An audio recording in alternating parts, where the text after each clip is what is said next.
जो पहली एफआईआर बदलिया साहब ने की है उसमें सब सपोर्ट करें और अमित शाह जी को कानूनी रूप से सजा दिलवाने के लिए हमारी मदद करें। आज तक का तो हमारा रिकॉर्ड और रेपुटेशन यही है, हम केस हारते नहीं है। इस देश में अब सबसे अच्छी बात जो है, जो कई सालों से हम बात कर रहे हैं, दो ही बात हैं, अम्बेडकरवाद और मनुवाद। अब देश में सीधी सीधी लाइन खिंच गई है, ये बहुत अच्छी बात है।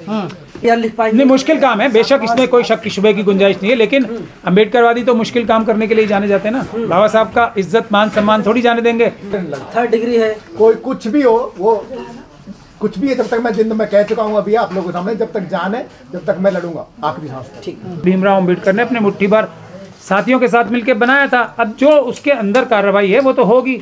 अमित शाह जी या तो ये बोले मैं कानून से ऊपर हूँ, मेरे खिलाफ कानूनी कार्रवाई नहीं होनी चाहिए, तो ऐसा तो है नहीं। मेंबर ऑफ पार्लियामेंट्स की और लीडर्स की, जो पॉलिटिकल पार्टीज के हैं, उनकी जिम्मेदारी तो होती है ना। बाबा साहब की वजह से बचे हुए हैं अभी सब। अब तो वो स्थिति आ गई है कि अगर संविधान बीच में ना हो तो किसी लीडर ऑफ अपोजिशन को ये 2 मिनट में उठा के फांसी चढ़ा सकते हैं, गोली मार सकते हैं। ये मनुवादी मानसिकता होती है। तो दयाराम बदलिया जी हैं जो कि एयरफोर्स से रिटायर हुए हैं, इंजीनियर हैं और पिछले 24 साल से वकील हैं और हमारी नज़र में बहुत रिस्पेक्टेड सीनियर ईमानदार वकील हैं। उन्होंने अमित शाह जी के खिलाफ साजिश करके बाबा साहब डॉक्टर भीमराव अंबेडकर की जानबूझ के बेइज्जती कराने का एफआईआर के लिए दरखास्त दी है police station south Avenue new Delhi में। उसकी कॉपी डीसीपी और कमिश्नर साहब को भी दी है कि SC/ST एक्ट की धारा 3(1)(v) में 3257B में भी एफआईआर दर्ज की जाए और उनको सख्त से सख्त सजा दी जाए।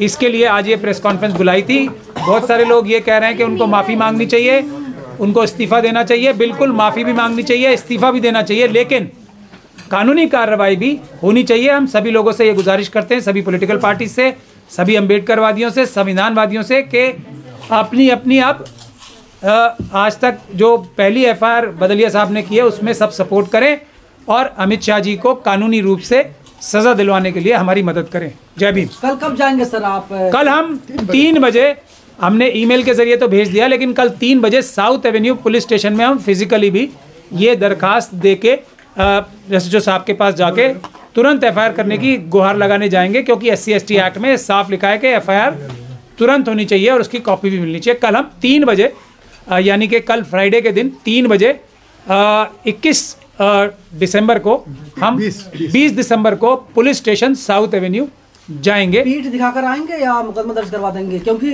इमीडिएट गिरफ्तारी है उसमें?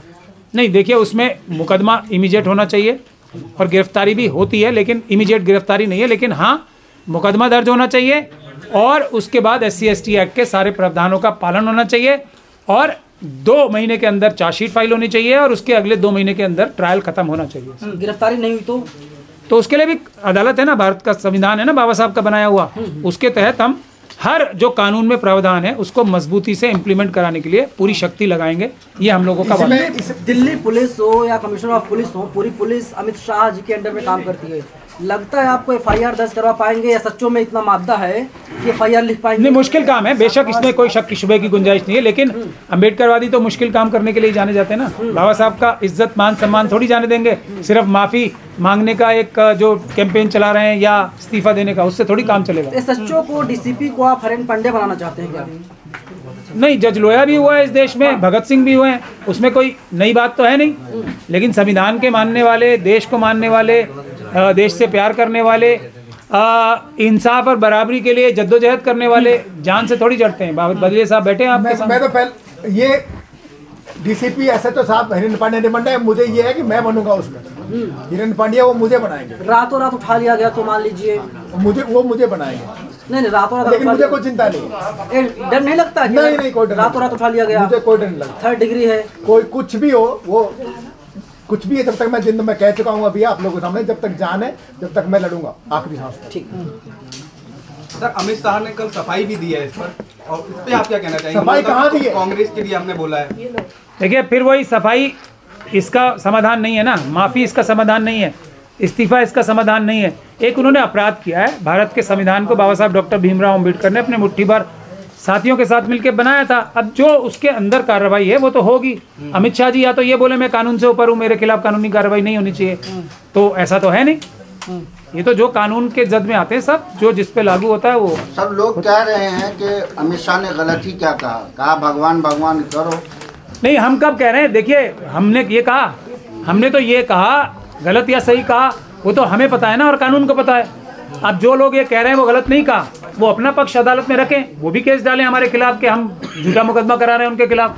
रोक टोक थोड़ी है, यही तो बाबा साहब के संविधान की ब्यूटी है कि हर व्यक्ति को, और उनकी मानना है ना ऐसा, लेकिन ये अपराध भी है, उनका मानना है स्वर्ग वगैरह वगैरह, कोई मना थोड़ी है। ये भी तो ताकत या आज़ादी बाबा साहब डॉक्टर भीमराव अम्बेडकर ने दी है। आपकी लेकिन अपराध है, कोर्ट में एक्सेप्ट हो पाएगी आप जिस तरह से आप कह रहे हैं? नहीं, आज तक अमित शाह के खिलाफ आज तक का तो हमारा रिकॉर्ड और रेपुटेशन यही है, हम केस हारते नहीं है।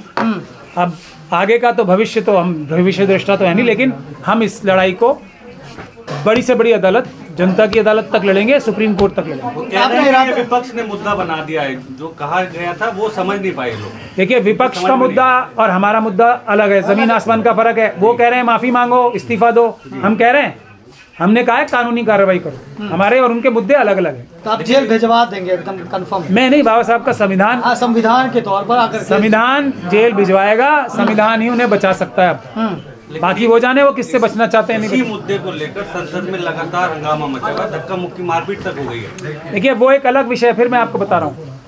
अब मनुवादी मुद्दा तो अम्बेडकर जी का ही है ना सर। देखिए, इस देश में अब सबसे अच्छी बात जो है, जो कई सालों से हम बात कर रहे हैं, दो ही वाद हैं, अम्बेडकरवाद और मनुवाद। अब देश में सीधी सीधी लाइन खिंच गई है, ये बहुत अच्छी बात है।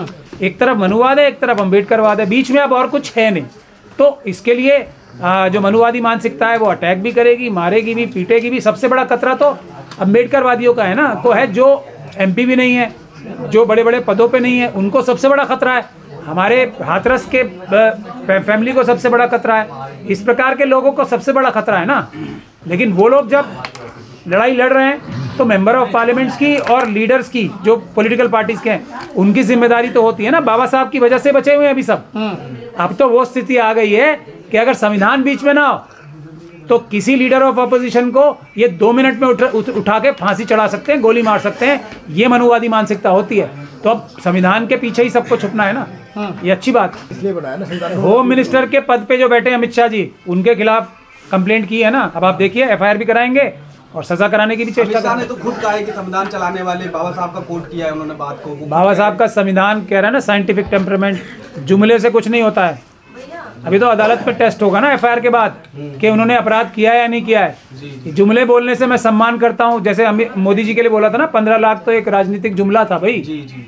तो ये अब जुमला है ना। बाबा साहब की इज्जत उनके मन में अगर होती तो उस प्रकार से, जैसे उन्होंने बार बार रिपीट किया ना, वो बेइज्जती करने के तरीके से बार बार नाम, हमारा उतना ही मुद्दा है बस। हम नहीं कह रहे कि क्या वो संविधान की इज्जत करते हैं नहीं करते, वो अलग बात है।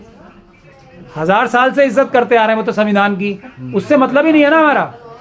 जो उन्होंने किया, क्या वो अपराध है? अगर वो अपराध है तो उनकी सजा मिलेगी, बस इतनी। जैसे चुनाव के माहौल में कहा गया था संविधान खत्म करने जैसी बातें हो रही थी, कहीं टीआरपी चेक तो नहीं कर रहे हैं इस तरीके की हरकत करके? नहीं, टेम्परेचर चेक कर ही रहे हैं, और ये बार बार कर रहे हैं, पहली बार नहीं कर रहे हैं कि क्या अम्बेडकरवादी अभी जिंदा है या नहीं है। वही टेस्ट हो रहा है, ये टेस्ट हो रहा है, ये कोई पॉलिटिकल पार्टीज का टेस्ट नहीं हो रहा है। पॉलिटिकल पार्टीज तो जो चुनाव में चोरी की मशीन है, उसी के लिए बड़ा आंदोलन नहीं खड़ पा रही।